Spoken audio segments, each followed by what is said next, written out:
하나님 아버지 은혜를 감사합니다. 오늘도 하나님 허락하신 이 하루를 시작하며 하나님께 기도하고 또 이 하루를 나아가길 원합니다. 우리에게 말씀하여 주시고 깨닫게 하셔서 하나님의 인도하심을 따르는 이 시간이 되게 하옵소서. 예수님 이름으로 기도드립니다. 아멘. 찬송가 366장 하나님께 찬양드립니다. 어두운 내 눈 밝히사 진리를 보게 하소서. 진리의 열쇠 내게 주사 참빛을 찾게 하소서. 깊으신 뜻을 알고자 엎드려 기다리오니 내 눈을 뜨게 하소서.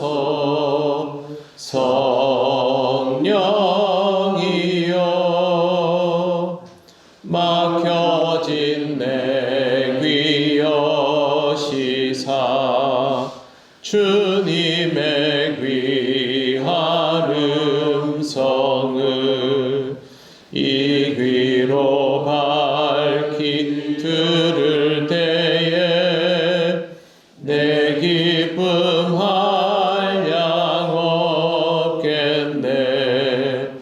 깊으신 뜻을 알고자 엎드려 기다리오니 내 귀를 열어주소서.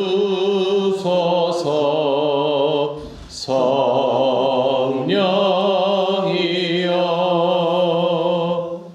봉해진 내 입 여시사 복음을 널리 전하고 차가운 내 맘 녹여주사 사랑을 하게 하소서. 깊으신 뜻을 알고자 엎드려 기다리오니 내 입을 열어주소서.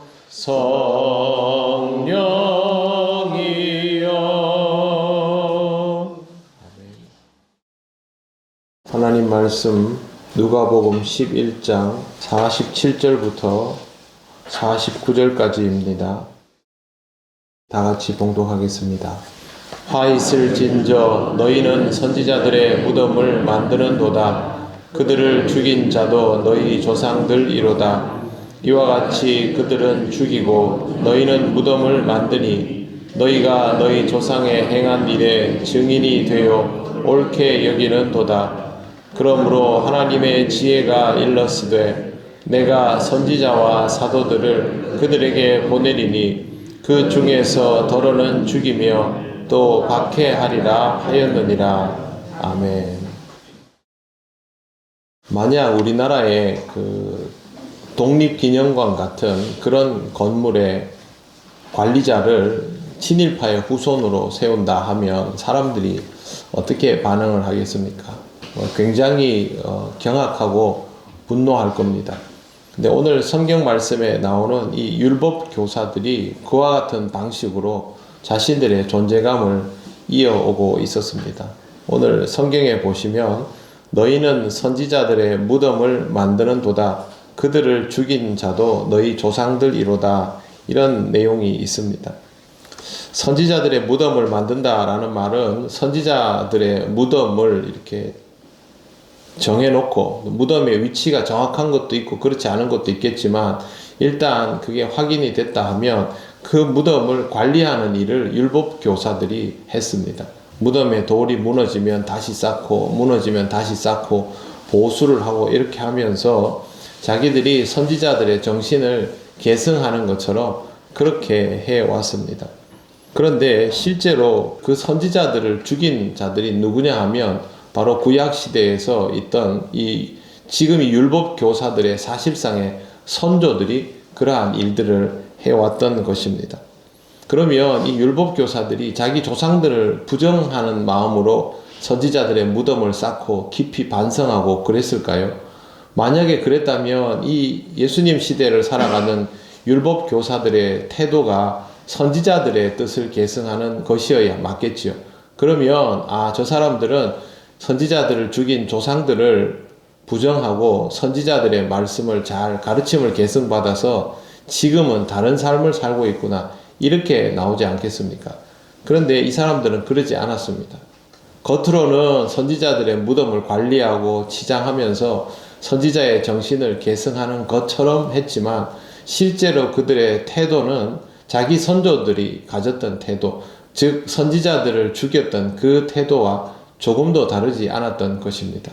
그럼에도 불구하고 율법 교사는 어제 말씀드린 것처럼 이스라엘 사회의 사회법, 관습법, 그리고 종교적인 영역까지 총망라하는 제일 중요한 율법에 대한 해석에 대한 권한이 있었기 때문에 누구도 함부로 말하지 못했던 것이죠. 그래서 그들이 이렇게 선지자들의 무덤을 관리하는데도 아무도 대꾸하지를 못했던 것입니다. 이 부분에 대해서 예수님은 다른 얘기보다도 그들이 이중적인 사람들이라는 것을 지적을 하셨습니다. 마태복음 23장 30절, 31절에 이런 내용이 있습니다. 만일 우리가 조상 때에 있었더라면 우리는 그들이 선지자의 피를 흘리는데 참여하지 아니하였느니라 하니 그러면 너희가 선지자를 죽인 자의 자손임을 스스로 증명함이로다. 이런 말이 있습니다. 이미 율법 교사들도 자기 조상들이 잘못을 저질렀다라는 것을 다 알고 있다라는 거죠. 그럼에도 불구하고 이 사람들은 자기들의 외식함을 감추기 위한 용도로 선지자들의 무덤을 관리하는 그런 인물이었던 것입니다. 그렇다면 이 사람들이 과연 신앙적이라고 말할 수 있을까요? 그렇게 말하기 어렵습니다.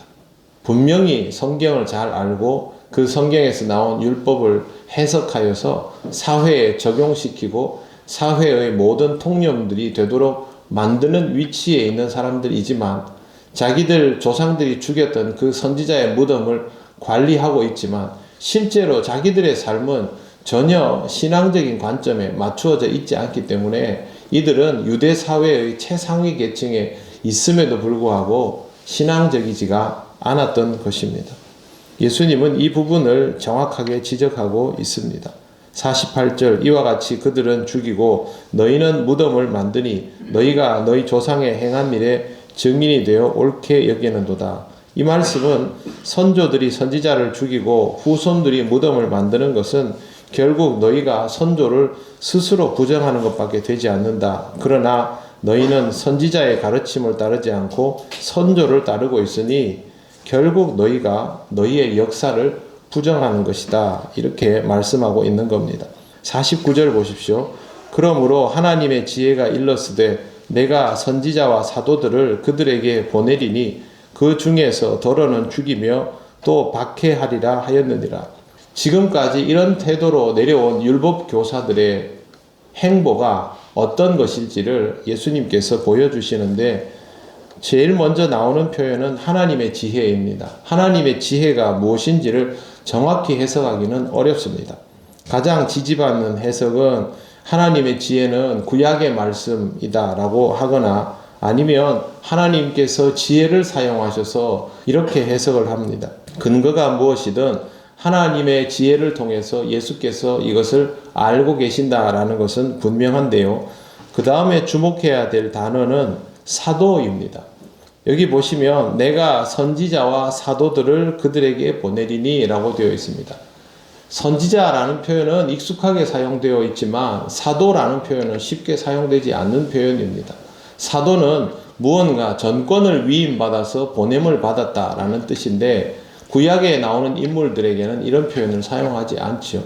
전권을 주었다라는 말은 누군가가 전권을 줄 때 가능한 것인데 이 사건은 어디에서 발생하냐 하면 이 땅에 오신 하나님의 아들 예수 그리스도가 승천하시면서 제자들에게 전권을 이양할 때 그때 사도라는 명칭이 발생합니다.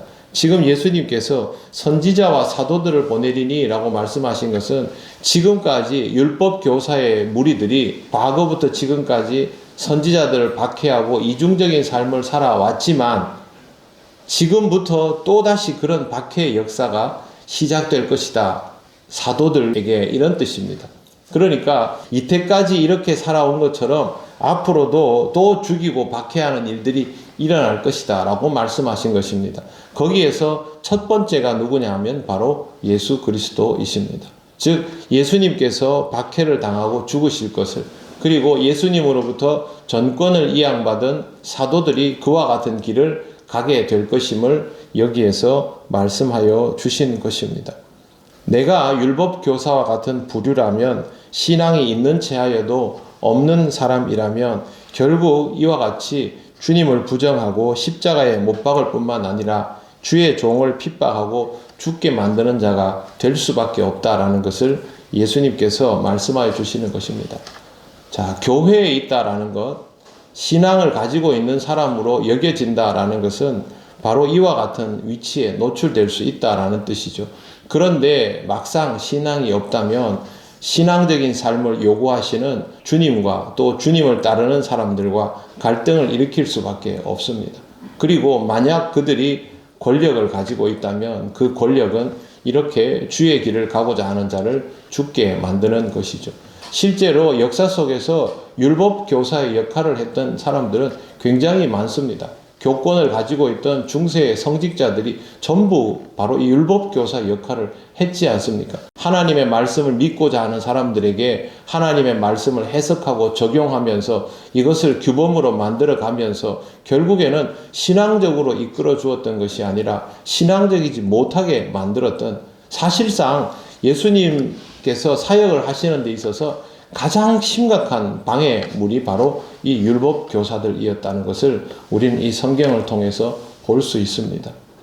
신앙의 한가운데에 있는 듯 하면서 전혀 신앙적이지 않은 이 모습을 우리는 주의하며 보아야 합니다. 우리도 그렇게 될 수 있기 때문입니다. 항상 주님이 가시는 길을 잘 보시고 주님 앞에서 신앙 없이 살아가는 삶이 이와 같은 위험을 드러낼 수 있음을 기억하시고, 그것이 아니라 주께서 보내시는 사도와 같은 그런 삶을 살아가시기를 바랍니다.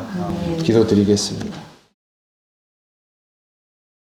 하나님 감사합니다. 율법 교사를 그냥 보았지만 볼수록 참으로 무서운 사람들이며 신앙 없이 신앙 공동체를 주도하고 있었음을 보게 되었습니다. 하나님 아버지, 우리에게도 이런 교만함과 패역함이 있지 않도록 늘 우리를 깨우시고 붙들어 주셔서 주님께서 일하시는 것을 기뻐하며 주님의 일을 위임받으며 주님의 길을 따를 수 있는 자로 살아가게 하여 주시옵소서. 오늘도 하나님 우리와 함께 하셔서 우리의 부족함을 깨닫게 하시고 우리의 길을 인도하여 주실 줄 믿사오며 예수님 이름으로 기도드립니다. 아멘. 하늘에 계신 우리 아버지, 아버지의 이름을 거룩하게 하시며 아버지의 나라가 오게 하시며 아버지의 뜻이 하늘에서와 같이 땅에서도 이루어지게 하소서. 오늘 우리에게 일용할 양식을 주시고 우리가 우리에게 잘못한 사람을 용서하여 준 것 같이 우리 죄를 용서하여 주시고 우리를 시험에 빠지지 않게 하시고 악에서 구하소서. 나라와 권능과 영광이 영원히 아버지의 것입니다. 아멘.